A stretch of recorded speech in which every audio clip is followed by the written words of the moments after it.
Oh, silly. Okay, so questions for all of us. Identify and describe at least three factors that determine and influence what the OTA is able to do or not to do, and in at least two aspects and examples. Okay. I can take this one. So, I think the first thing it will be state laws, and then like the scope of practice regulations in whatever state that you're in. That's going to be like the first line that legally defines what you can and can't do. Um, and pretty much it'll basically state that an OTA has to work under supervision. Um, you can't independently evaluate clients based on like your competency, experience, and then the how your relationship with the evaluating therapist. You can contribute to parts of it, and you can assist in making like discharge decisions or plan of care decisions, but you can't make those decisions by yourself. The OT would always have to be the ones who kind of sign off and make those decisions. Pretty straightforward. Yeah. And then I touched on it already, but the other aspect is just a big part of it is just your the OTA's like competence and experience. Yeah. Um, that kind of dictates a lot of the kind of like which interventions can be delegated. So, for example, I have a lot of like neuro patients, TBIs, strokes. So I do a lot of like neuro rehab with our eSTEM, and there's like different programs depending on kind of what I'm targeting. So that's something that came with experience in service training. And then the other thing, I guess, is sorry, I just have to go back. Yeah, I take your actually have time. a question on that too, Austin. So I know in New Hampshire, if the OT is not trained in like eSTEM, then an OTA cannot do eSTEM. Is that the same? Like if your supervising OT is not, then you as a CODA cannot do it. That's a I good will say I don't know. Yeah, that's okay. All right. a really I'll good say I don't question. know because it specifically in my facility, we're all there's a company that comes in that does all of our in-service and training Oh, for it. Like wow. it's a whole it's not just like they give like those little in-services that are like an hour and they kind of Yeah. show you how to device. And it's basically like a commercial for the company. With this, there's a certification process that we all have to go through. And That's awesome. it takes about 2 or 3 months to go through that certification process. Not everyone has it because it does Yeah. take time to do it. Um, but once you do it, then you can. I actually don't know if my supervisor is certified. Yeah. I know I am, Yeah. and I know I do it, and I know I bill for it. But Yeah. I don't know if he actually is, which I suspect that he is. Yeah. No, he doesn't. Sorry, not to get off, but I was just No, you're good. wondering because that's just something to kind of look out for as like OT to CODA thing is another. Yeah. But I'm pretty sure he is. It would be strange if he wasn't. And then the other thing I kind of like that influences what you're able to do, and this is more for like day to day practice, is going to be like the client condition on that particular day. It's going to be the treatment setting, how that's kind of set up for that particular day, and then also like facility policies sometimes can affect service delivery. Okay. But those are the big ones. Patient change in status. If something's like if the patient is medically unstable. Yeah, Uh, like all your contraindications. yeah. Um, or if there's like some new safety concern, like we have patients that um, will go into like isolation, contact isolation precautions that we have to follow. So that kind of adjusts kind of I what we're gotcha. doing for that day. But that's Makes that's about sense. it. Okay. Provide an example of when you witnessed or were a part of a supervisory situation as a part of employment. I can take that. So one example was when I helped train and supervise a new admin employee at our clinic. My role as the office manager was to explain office procedures, answer questions, provide feedback, and make sure that they felt like supported as they learned their responsibilities. Um, and I guess one supervision strategy that I used was providing regular feedback and like open communication to ask any questions and, build confidence. And it actually allowed, my employee to become more independent over time. So that's That's an really example. cool. Yeah. Nice. Claire, what about you? So I can say, so I definitely had, I was DOR Yeah. supervisor for a while for a lot of those. So I had a speech therapist, a CODA, PTA, and PT under me. Um, and so a lot of that, kind of what you were saying, it was just giving them information on, you know, what they could bring to me, how I can help them, how I can support them. Um, and a lot of it was, I, as like middle management, I would be getting a lot of info from the people above me, and I would have to make sure like I dispersed it to the right people and they had access to everything. Um, I feel like every time I feel like it all went well, but I was lucky to have a really good team that I was supervising with that. So I had people who had experience other than the OT that I spoke about. My PT had had a ton of experience, and so had my PTA. So that was really helpful because as I was building my skills as like a supervisor, I feel like they were able to help me in that and like give me advice and feedback that I was able to take for that. So Sure. um, And you're I think probably a that better was coda now than you were before, now that you have Yeah. experience. that experience has helped me so much in this Yeah. program. Like when we're doing billing and Medicare, Oh all my of that God. was stuff I did as a DOR behind the scene, and I was so grateful for it because I got it. It made sense, but it was trial by fire also. I Yeah. was kind of just thrown to it, but I'm grateful for it now, Oh for yeah. sure. You're stronger for it. Yes. Yeah. Um, what Okay. about the last one? Providing an example of when you've witnessed a leader in action.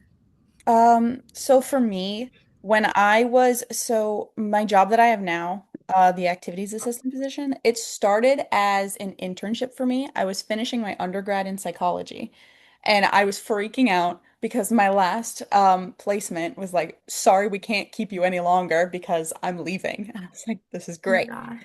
So I had to get a Yeah. new placement like within a week.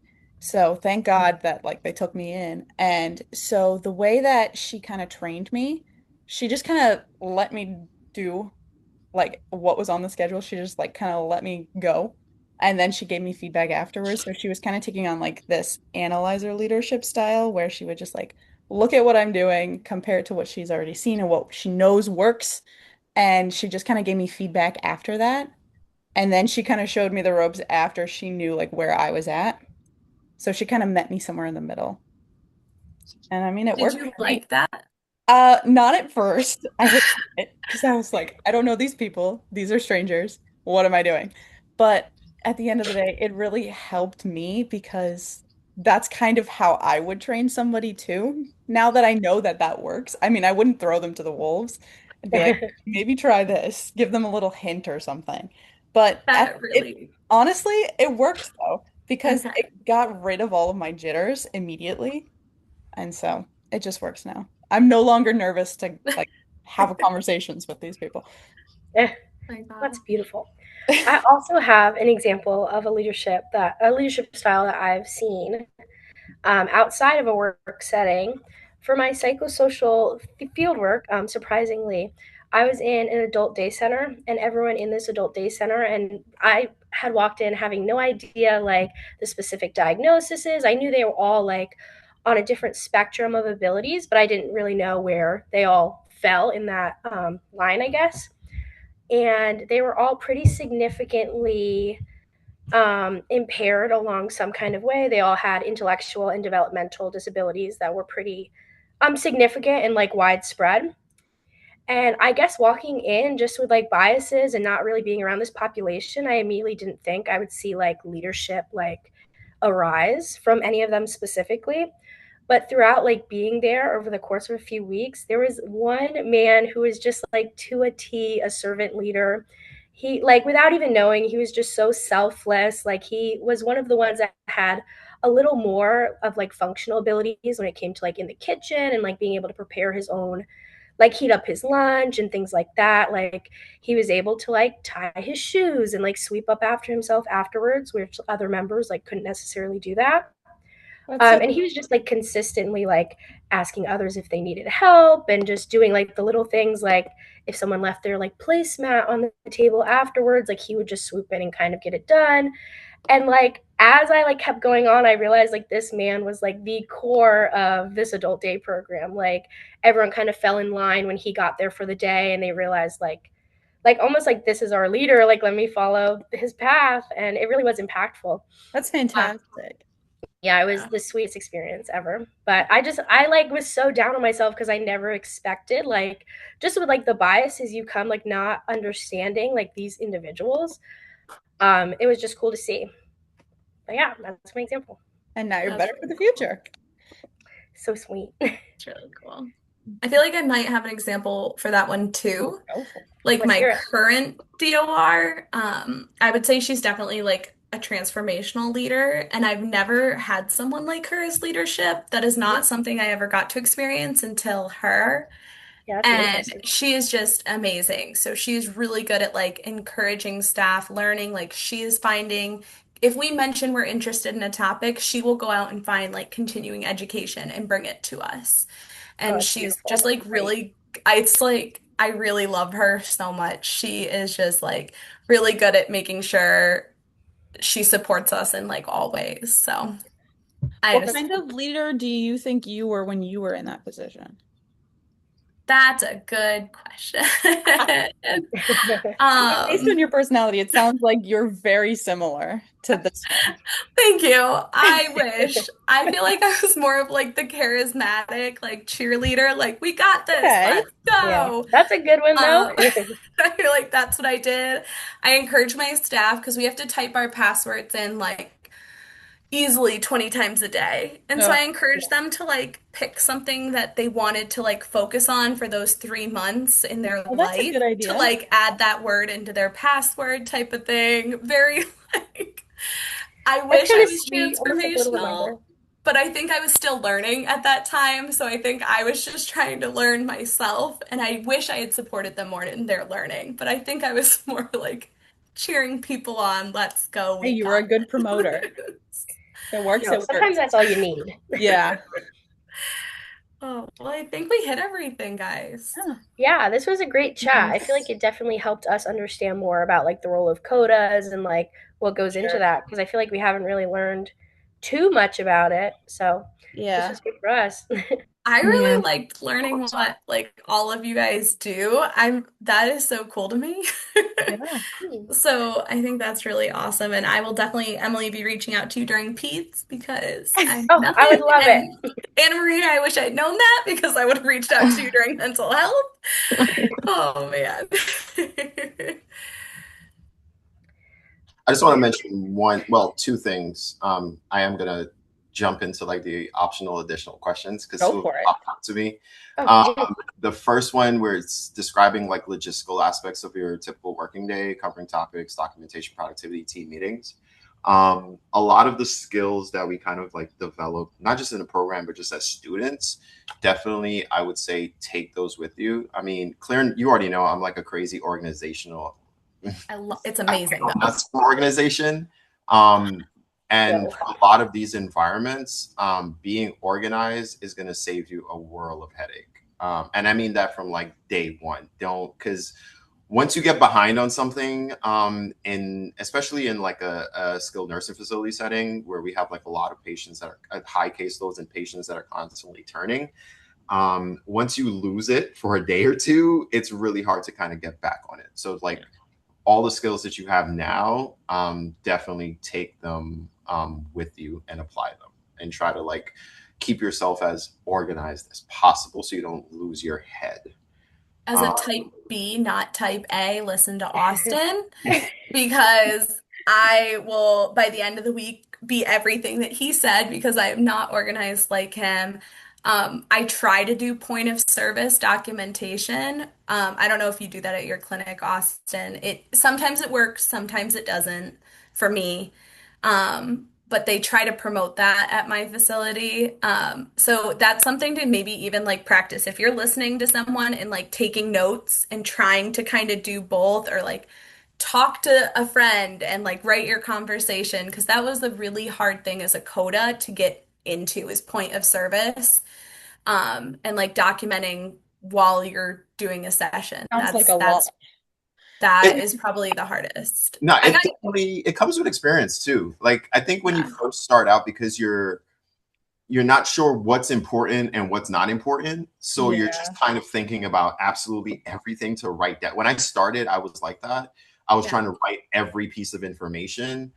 But once you get to know which is why I think like that first session you have with your patient is really, really important for you to kind of get to know, verify everything that you're seeing in the EMR.